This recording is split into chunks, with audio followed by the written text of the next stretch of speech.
પરીક્ષિત રાજાને જયારે આજ્ઞાન ઉપજ્યા ને તાવલા ઋષિના ગળામાં નાખ્યો સાપ. એ મન સમજે વિના. જો મન સમજે તો કોઈ થોડા કોઈના ગળામાં હરાપ નાખવા જાય, હરાપ ન નાખે.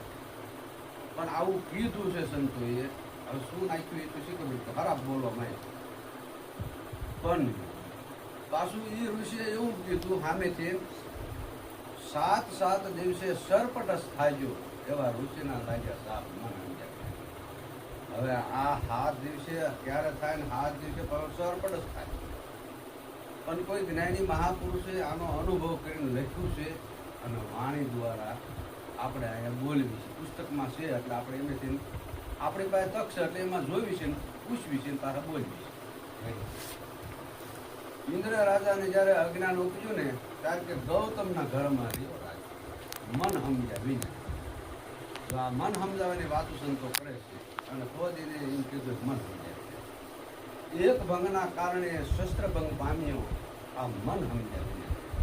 એમ સદગુરુ મહારાજે કંઈક દયા હોય ને તો આ મન કંઈક સમજેલું છે, નકર સમજેલું છે. અને એ એક જ ફેરુમાં સદગુરુ મળે જાય ને એક જ ફેરુમાં સમજી જાય એવું તો ક્યાંક ક્યાંક બને ને બને નહીં. અનંત ઘણી મહેનત કરે ત્યારે મન સમજેલું છે, નકર મન સમજેલું છે.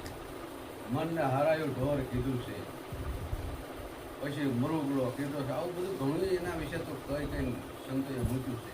પણ મહારાજે કીધું એમ જેને જેને જેવો જેવો અનુભવ છે એવું એવું કીધું, એવું એવું લખ્યું. અને એ પાછું અત્યારે આપણે સમક્ષ એ હાજર જ વ્યક્તિ હોય, દેહ નો હોય પણ હોય. રાજા રાવણને જયારે અજ્ઞાન ઉપજ્યું ત્યારે રામના ઘરમાં નાખ્યો હાથ. રાજા રાવણને અજ્ઞાન ઉપજ્યું ત્યારે રામના ઘરમાં નાખ્યો હાથ. ચોકડીનું રાજ ગુમાવ્યું અને